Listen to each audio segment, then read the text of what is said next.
How you doing, Comic Kids? Cash Cow back with another video.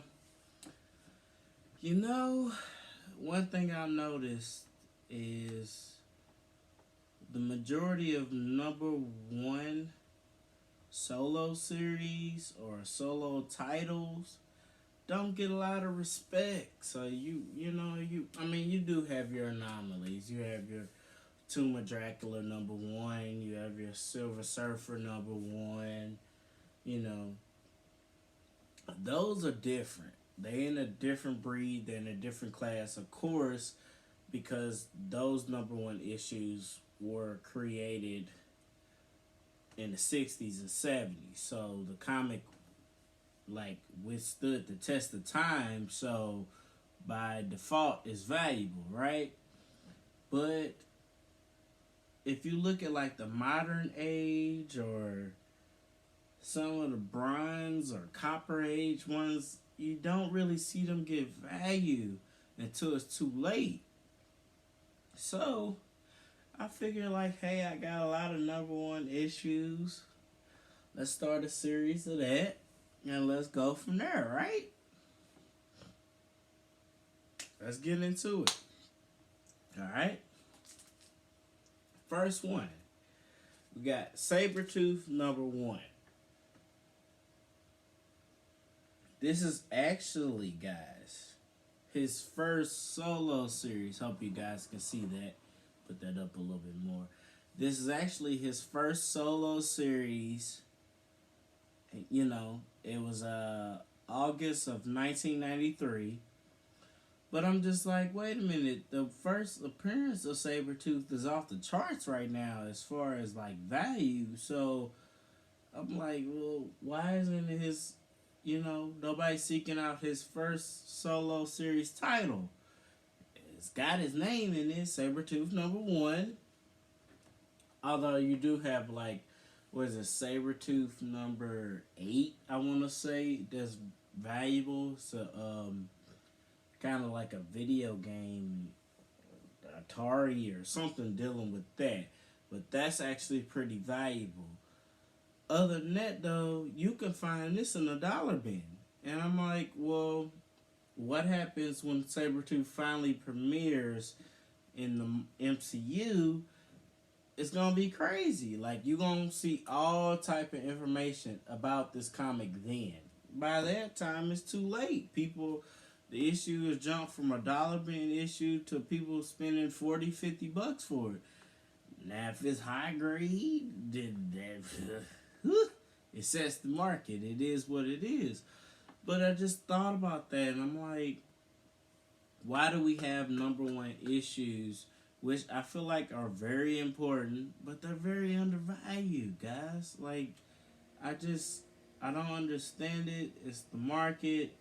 But then when you see a premiere of a character that has a number one issue, people finally start investing in it then. But by then, it's like, it's a little too late, right? Alright, guys, so be on the lookout for that. These are dollar bin issues at this point. And then if you go on eBay, you can get copies for under $10. So snatch a few of those up. You know you're going to see Sabretooth soon. You know once you get Wolverine, you're going to see Sabretooth. Or if you see Sabretooth, you're going to see Wolverine eventually.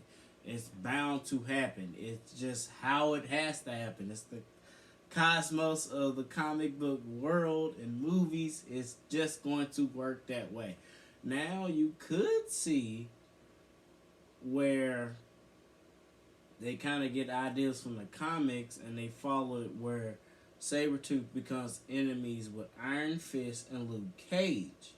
Now, I know for a fact they have talked about rebooting the Luke Cage series. I think if they do Iron Fist, they'll probably recast and get different people in to play him. But you could see it that way also. So I feel like Sabretooth is that much of an iconic villain that it's only a matter of time you see him. I mean, you see my Iron Fist 14 back there? Hey, check out that comic book grade PGX unboxing, guys. That's my 3.0 sitting up there. Ooh, that's sucking nice. But that's beyond the story. We gonna keep going. Alright? Next, we have Bullseye #1. This is the first appearance of Joy Jones, which eventually becomes Vendetta. This is the first appearance of the Black Knife Cartel. They have actually been rumored to appear in the Echo series. So I feel like it's a 2-for-1 on that.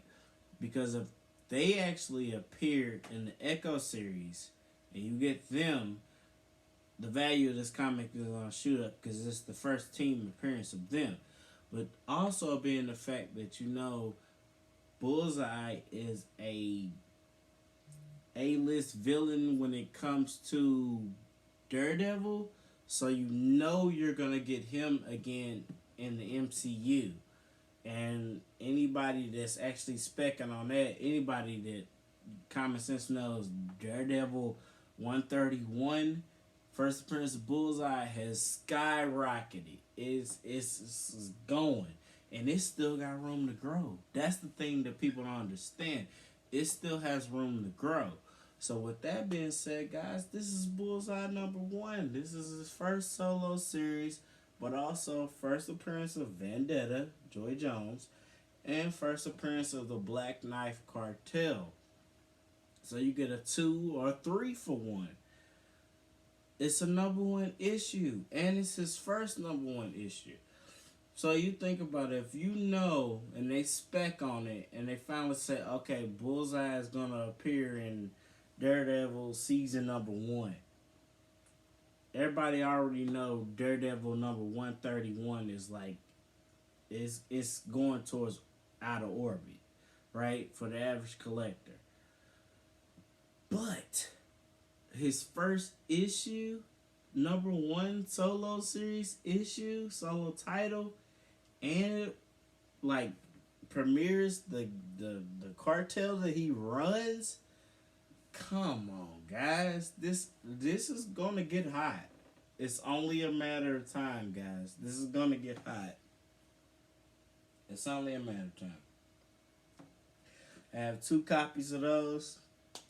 I'm gonna try to get a few more of those. I ain't gonna lie to you. #3. We got Kingpin #1. And this is actually the origin of Kingpin. And it shows how he was as a young man becoming the Kingpin of crime. So we all know that Kingpin is reprising his role. He's going to appear in the Echo series. Most likely he'll appear in the Daredevil series. But when I bought Amazing Spider-Man number 50 and 51, and if you guys go back and check on my 7 lucky comics of Kingpin to have, I was telling you guys that, hey, he's not going to be a one-and-done character. He's too iconic. They're not just going to bring him in like Crossbones and he dies off after the first, scene. It's the Kingpin. This guy pretty much in the comic book world rules New York. He's not going anywhere. Yes, Hawkeye ended weird where he got shot in the face, but that's part of the comics. Echo shoots him in the eyes and temporarily blinds him, and then he regains his health and his strength back, and Kingpin is a problem. Alright? Just remember I said that. So, I feel like this is one of those ones you guys need to get on. This is a sneak peek, guys. This shows him as a young man coming into crime, becoming the Kingpin of crime. Get on that, guys, alright? #4. And I only got 5 to show you guys today. But #4, got Doc Sampson #1. It's the first appearance of Dee Dee, which eventually becomes, Geiger or Ginger? It's basically like a super gamma power person creating an image of Doc Sampson. Now, with this issue, guys, We know we're getting She-Hulk next month in August, right? I feel like if this does well, and probably even if it doesn't do well with the She-Hulk series, you're gonna get a Hulk series or a movie, and I feel like eventually they're going to explore more options other than Abomination and the Leader. Like, in order to create a gamma continual, I don't know how you said it, continuity in that world, you have to have gamma powered allies and villains. Doc Sampson is one of those. This is his first solo series. His first appearance, if I'm not mistaken, I don't want to butcher the number, guys. I really don't. I have that as well. Ooh. It's in the Incredible Hulk series. It's a triple digit one. If I'm not mistaken, it may be Incredible Hulk number 169, but I'm pretty sure I'm probably not right about that, but if I am, hey, kudos to me. If I'm not, you guys comment on it in the comments. If you like the content so far, be sure to comment, like, subscribe. Cash Cow gonna keep cranking these videos out for you guys. But back to this, Doc Sampson is one of those characters that people haven't seen yet. So the average consumer doesn't know about Doc Sampson. Now, a comic book head, as far as myself and the people that's watching this video, will be like, oh yeah, that's Doc Sampson. His first appearance is pretty hot, or it's able to control its own, is able to hold its own weight. If it's not something 69, if not 169, maybe 141, or it's something on that line, all right? I think 140s is like Wendigo. I could be wrong, guys. Don't quote me on that. But this is his first solo series, guys. And he actually produces another gamma super powered person that's in his image. I feel like this is criminally underrated and undervalued, guys. This is what I'm saying when it comes to number one issues. I just don't understand why they don't get the love that they actually deserve. Alright? Be on the lookout for that. It's another one you can find in a dollar bin. Makes no sense to me. Number 5, and last but not least, guys, we have Dr. Doom number 1.